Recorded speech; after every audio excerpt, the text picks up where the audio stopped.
What is hotspotting? I'm Mark Wyld. Wyld Money starts now.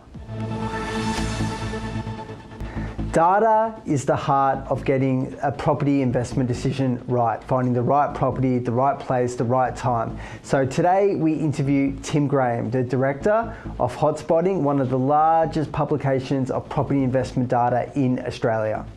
Tim, Mark, welcome to the journey. Thank you. Pleasure to be here. So starting off, Tim, now I believe Hotspotting plays a very critical role in the Australian property investing landscape. Just as with a media company to a politician, I see Hotspotting as that important. Is that how you see it? Well, we'd love to think we've got that much influence. I don't necessarily think we do, but look, we've obviously been around since 2006, and we're relied upon by not only consumers to find the best locations to invest around Australia, but also more and more we're starting to see a lot more real estate professionals relying on the insights that we provide. So no doubt we're having somewhat of an effect on these regions that we choose, but I can't say that we're necessarily creating any bubbles. In saying that, with a lot more professionals like coming to Hotspotting, what do you feel the divide between professionals subscribing to Hotspotting to fuel their business versus novices just getting the casual subscription and using that to try to build their property portfolio? Yeah, it's a good question. I think it really comes down to the individual. Some people decide they want to go about this on their own, and they think, look, I don't need the services of a buyer's agent or a financial planner. But then there's other people that are time poor, and they really rely on those buyer's agents and professionals to help them to navigate their journey. So, given that your subscription, a lot of buyer's advocates use Hotspotting. I mean, I was on social media, I think last night, scrolling through, and I think I saw 2 or 3 ads from buyer's agents, and I know from what they're saying in those ads, they are definitely leapfrogging off the Hotspotting subscription. So given that these professionals have subscriptions and they're using that subscription to advise other clients, what do you feel the best advice that a buyer's advocate can give someone trying to enter into the property market and build a big property investment portfolio? Well, firstly, I'm glad that they're using it because at the end of the day, we really want consumers to have, either through their own research or through an agent, we want to make sure that they're getting the right research at the time. So I'd be hoping that the people that are advising them have got the right research to actually back up the decision making on buying in those locations. Okay.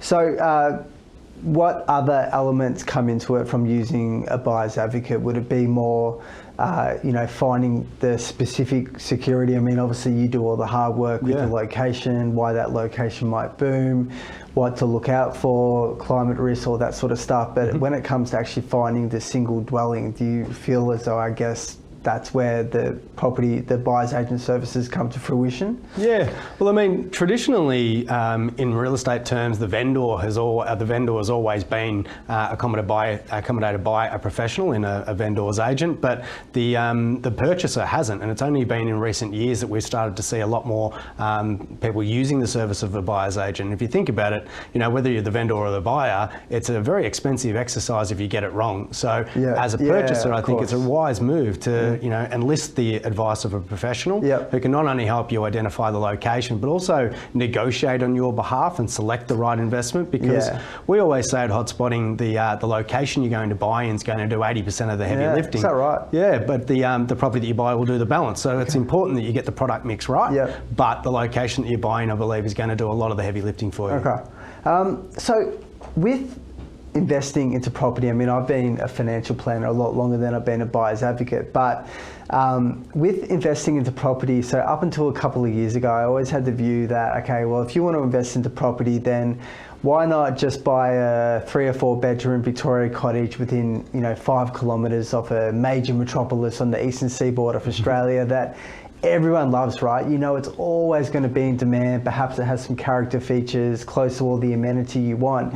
So if you bought that asset, I feel as though I probably don't need a Hotspotting subscription to tell me that I'm probably going to lead the pack with capital growth over a 20-year period. Do you subscribe to that view as well? That's a really interesting point, and I think the first thing I would say is that not everybody can afford to buy into those locations. Right. So I think first and foremost, where our hotspotting research really comes in is to help people in that affordability bracket. 400,000, 700,000 bracket is where we find that, one, people can get the finance for that type of investment. It's also where we can get the best rental yields. The higher we go up in price, the quicker the rental yields drop away. And the second thing is, if we look at the post-COVID world, the 4 years that we've sort of seen post-COVID, the regions have really outperformed the capital cities as well. Like it's only in recent times we're starting to see the capital cities really come back into their own, but 9 out of the 10 best performing locations in 2023 alone were all regions. Yeah, which is obviously a short-term play. So would you feel your members are mainly people looking for affordability with their property investing journey? Yeah, I'd say that a large portion of them are. We're getting a lot more in recent times, starting to look at that $1 million plus. But I would say that 80% of our customers are really looking for that affordability investment. If you think about it, as a mum and dad investor, they've probably got a bit of mortgage on their own home, and the priority is always to pay that down. So where we're focusing on the investments between the 400 to 700 bracket, with a good rental yield, it should be paying its own way, and any extra cash flow that we get can be helping pay down the owner-occupier debt. So, good point. So is it a myth that we can't have our cake and eat it too, in the sense that we can have good yields and good capital growth? Because most people think they're isolated, you can't have both together. So I guess you're here to potentially dispel that myth. So what's your answer to that question? Look, I think it is a myth. It's been a long-standing myth that you can't have strong capital growth and a good rental yield. It's either one or the other. And we produce a report called The Pulse, which is specific for the top 50 locations in Australia that we put through what we call the empirical formula, which is identifying locations where we can get, at the moment, it's a 5.1 to 8.1% yield, and we're still seeing capital growth. In the last quarter alone, if you got that capital growth that we saw in the last quarter in the top 50, you'd be happy with that over an annual period. So take me through the numbers, be specific. Yeah, well, look, if we look at the last quarter that we've just analysed our results, in the last quarter alone, we've seen some double-digit growth in those locations. We annualise that, you're looking 20% plus. And we're still getting yields that are positive cash flow. So you definitely can have your cake and eat it too. So with the 5 to 8% yields you're referring to, because I think just asking questions about this is what's on everyone's lips, because in an ideal world, if I can hold an asset that is not costing me much money or even paying me a little bit of money, then why wouldn't I do that? Like, let's do that. So this report from the 5 to 8% yield, so are they literally the top performing suburbs or local government areas in Australia, like certainly in our mind it is. So as I mentioned, if you think about it, if you've got debt on these properties, after the amount of interest rate rises that we've had over the last 2 years, cash flow is very important. We can't be paying a mortgage at home and also be forking out money for our investments as well. So positive cash flow is great, because we can funnel that money back into the owner occupier, or if we're looking purely on a capital growth play and we just don't want to be tipping too much into the investments, some of these locations are giving, as I mentioned, double-digit growth, which will allow you in a couple of years' time to potentially sell down and wipe off a large chunk of owner-occupier debt on your own home. So I mean, your cash flow plan is so important, right? So non-deductible debt, I mean, I guess that can kill you from going into other investment properties. We're very big on our financial planning company on helping people really accelerate their non-deductible debt as fast as they possibly can. So really honing on that, and if they can do that, potentially going into more investment properties from that point. But back to the Pulse report. Sorry. So with the growth rates that you were talking about, so it's all about growth. I mean, obviously the cash flow side of things is great, but I'm not going to get rich off an extra couple of $100 a week. Right. So focusing on the growth, how much conviction do you have that you're going to see at least the national, I mean, obviously you spoke about short-term growth, which is great, but obviously we're here for long-term growth. So how much conviction do you have in the empirical formula to deliver on solid long-term growth, at least equal to the national average Australian growth rate? Well, firstly, even to discuss the word hotspotting, a lot of people think a hotspot is flash in the pan, quick spurts of growth, and that's quite the opposite. Whilst we do want capital growth in the short term, it might be catchy, but we're looking at long-term growth, and we won't put anything into a top 10 that we don't believe will give us long-term national averages well above the national average. So if we just look at the next 12 months, we're very, very confident that the locations we've chosen will get double-digit growth. So back to my example before about the Victorian cottage in a 5 kilometres of a major metropolis in Australia, obviously it's obvious why that should keep going up and lead the pack from a national average growth rate. But just take me through, I guess, your empirical formula and why that formula can potentially mimic the same growth characteristics of that example property I just outlined. Yeah.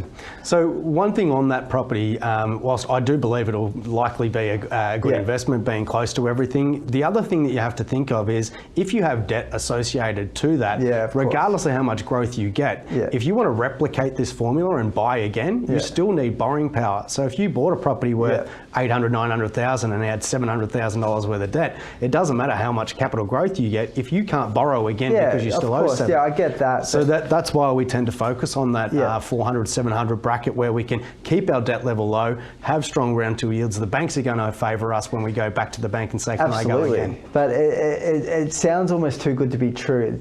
But we know it's a perfectly legitimate trick. So to buy a property that's going to pay you money or slightly negative, but mimic the growth characteristics of that property that would murder you from a cash flow perspective. Just for the people listening, just take me through the empirical formula and what you look for, what statistics you look for to get the yield plus the growth. Yeah, it's a good question. So typically, if you think about the Australian market that we hear about in the media, there are thousands of property markets within Australia, and we believe they're very much driven by local economy. So the first one that we're looking for is a really strong and diverse economy. The next thing is a minimum market size. So we're not looking at small little rural towns that'll never see any growth, and if they do, it could be that quick spurt and then there's nothing afterwards. Population growth. So we want to see strong population growth come into the area.